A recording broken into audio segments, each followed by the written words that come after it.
توشہ خانہ ریفرنس میں سابق صدر آصف علی زرداری اور سابق وزیر اعظم یوسف رضا گیلانی پر فرد جرم عائد چارج شیٹ ملزمان کے حوالے اسلام آباد کی احتساب عدالت نے آئندہ سماعت پر گواہوں کو طلب کر لیا۔ میڈیا سے گفتگو میں یوسف رضا گیلانی نے کہا کہ قانون کے خلاف کوئی کام نہیں کیا، عدالت کو بتایا کہ سمری قانون کے مطابق منظور کی۔ فاروق اجتماعی کا کہنا تھا کہ جن کا کیس سے کوئی تعلق نہیں وہ بھی کمرہ عدالت میں موجود تھے۔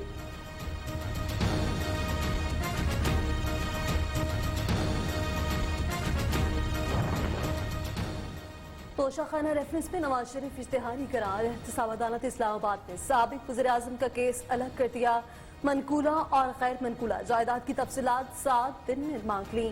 دائمی وارنٹ گرفتاری جاری، پیراما ریفرنسز میں حاضری سے اسناد کی درخواست اسلام آباد ہائی کورٹ میں دائر۔ نواز شریف بیرون ملک علاج کرا رہے ہیں، عدالت کے سامنے سرنڈر کرنا ممکن نہیں۔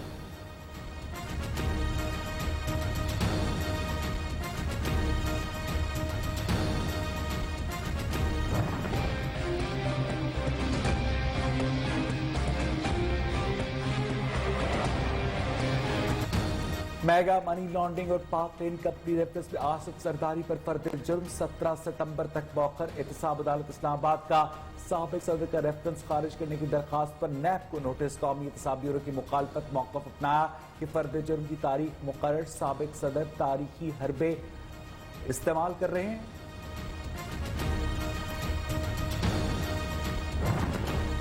پہلے بھی سرخرو ہوتے رہے، اب بھی ہوں گے۔ آصف علی زرداری کہتے ہیں نواز شریف اپنے ذمہ دار خود ہیں۔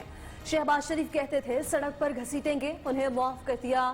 صحافی کے سوال پر سابق صدر نے کہا سیاست میں کبھی تو کچھ کبھی کچھ ہوتا رہتا ہے۔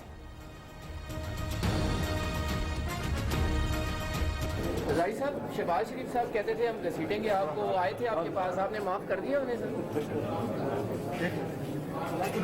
سیاست میں تو کبھی کبھی کچھ بھی کہا جاتا ہے۔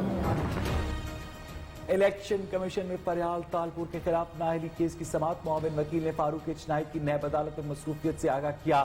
الیکشن کمیشن ممبر پنجاب الطاف قریشی نے کہا کہ فریال تالپور نے فل بینچ کی تشکیل کی درخواست بھی دے رکھی ہے، بہتر ہوگا کہ فاروق اجتماعی خود موجود ہوں اور دلائل بھی دیں۔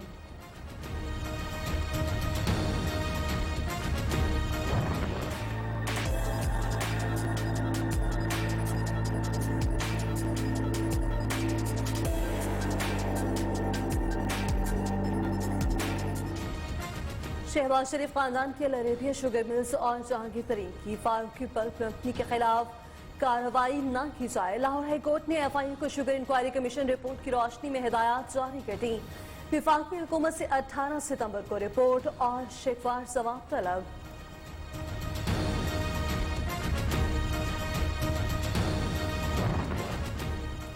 عام حد سے زائد اثاثہ جات کیس میں نیب لاہور نے رانا ثناء اللہ کو طلب کر لیا۔ رہنما نون لیگ کو کل 10 بجے قومی احتساب بیورو کی تحقیقاتی ٹیم کے روبرو پیش ہونے کی ہدایت۔ نیب لاہور ریجنل بورڈ نے رانا ثناء اللہ کے خلاف جاری انکوائری کو انویسٹیگیشن میں تبدیل کرنے کی منظوری دی تھی۔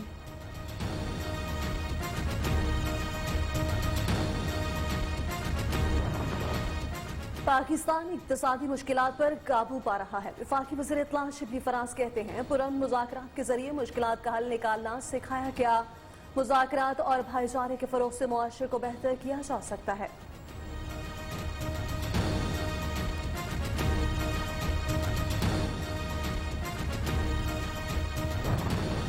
میں آج ایس سی او کی 2 روزہ کانفرنس کے لیے ماسکو روانہ ہو رہا ہوں۔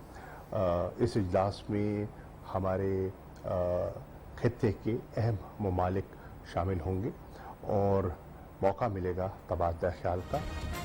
روس سے لانگ ٹرم تعلقات کے امکانات، کشمیر کے معاملے پر بھارت کمزور، ہندوتوا سوچ سے باہر نکلنے کو تیار نہیں، اس کا رویہ خطے کے امن کو داؤ پر لگا رہا ہے۔ وزیر خارجہ شاہ محمود قریشی کی ماسکو کے اہم دورے پر روانگی، شنگھائی تعاون تنظیم کے وزراء خارجہ اجلاس میں شرکت، روسی اور چینی ہم منصبوں سے ملاقاتیں بھی کریں گے۔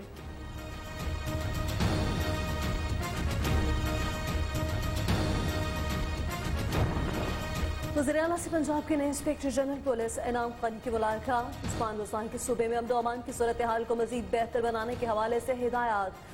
کہا پولیس کو مکمل طور پر غیر جانبدار بنانا ہے۔ انعام قانی کا کہنا ہے جو کام کرنا چاہتا ہے وہ کرے، جو نہیں کرنا چاہتا وہ گھر جائے۔ سابق آئی جی پنجاب شعیب دستگیر کے گروپ میں شامل پولیس افسران کے تبادلے بھی جلد متوقع۔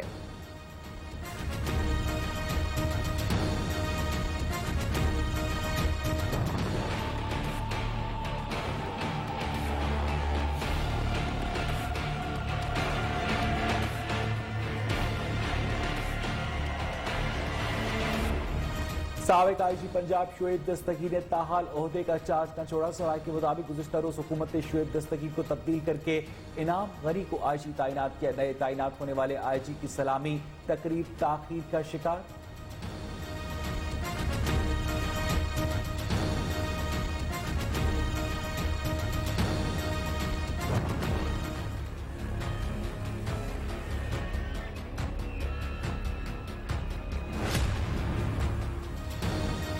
وزیراعظم عمران خان کا نوٹس کام کر گیا۔ ایس ای سی پی افسر ساجد گوندل بازیاب ہو کر گھر پہنچ گئے۔ پولیس کی تصدیق، ساجد گوندل نے ٹویٹ پہ کہا وہ گھر واپس آ گئے، خیریت سے ہیں۔ دوست احباب کا بھی شکریہ ادا کیا۔ آج اسلام آباد کی عدالت میں پیش ہوں گے۔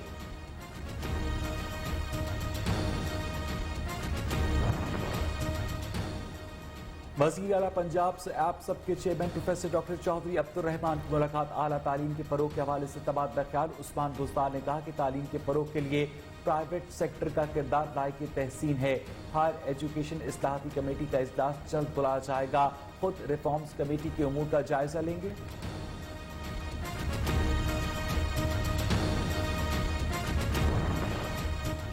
ملک میں کرونا وائرس کے پھیلاؤ میں کمی، 24 گھنٹوں کے دوران 426 نئے کیسز رپورٹ، 9 مریض انتقال کر گئے۔ جاں بحق افراد کی تعداد 6359 ہو گئی۔ اب تک مجموعی طور پر 2,99,659 افراد وائرس سے متاثر، جن میں سے 2,86,506 صحت یاب ہوئے۔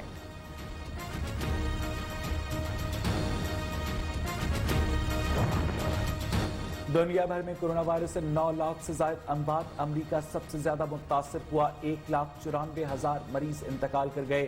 2 ہفتے کے دوران بچوں میں کرونا کیسز کی تعداد میں 16% اضافہ۔ بھارت کورونا سے متاثرہ ممالک میں دوسرے نمبر پر، 43,67,000 افراد متاثر۔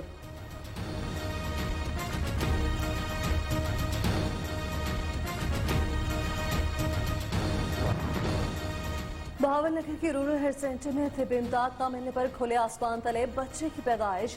سی ای او ہیلتھ کی جانب سے بنائی گئی 3 رکنی انکوائری کمیٹی نے رپورٹ مانگ لی۔ ڈیوٹی پر موجود LHV وجیہہ رسول پر لگائے گئے الزامات درست ثابت، خلاف کارروائی نہ ہو سکی۔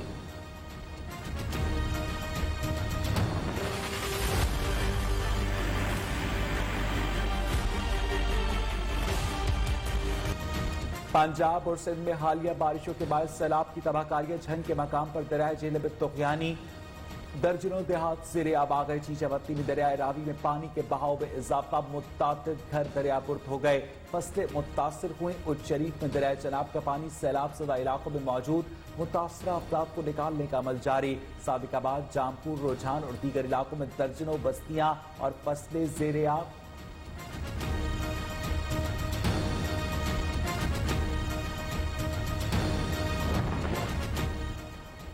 پانی کی سطح بلند ہونے سے دریائے سندھ میں بھر گیا۔ راجن پور کے مقام پر کچے کی نشیبی آبادیاں سیلابی ریلے کے نرخے میں، اوباڑ کے مقام پر دریائے سندھ میں درمیانے درجے کا سیلاب، 30 سے زائد دیہات میں پانی داخل، زرعی اراضی متاثر۔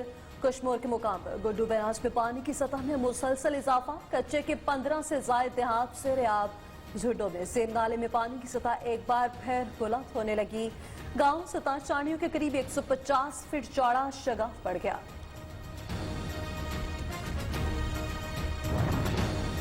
افغان دارالحکومت کابل دھماکے سے گونج اٹھا۔ نائب صدر امراللہ صالح کے قافلے پر حملہ، 2 افراد ہلاک، 12 سے زائد افراد زخمی۔ افغان حکام کا کہنا ہے کہ حملہ ناکام رہا۔ نائب صدر امراللہ صالح خیریت سے ہیں۔ غیر ملکی میڈیا کے مطابق خودکش بمبار نے نائب صدر کے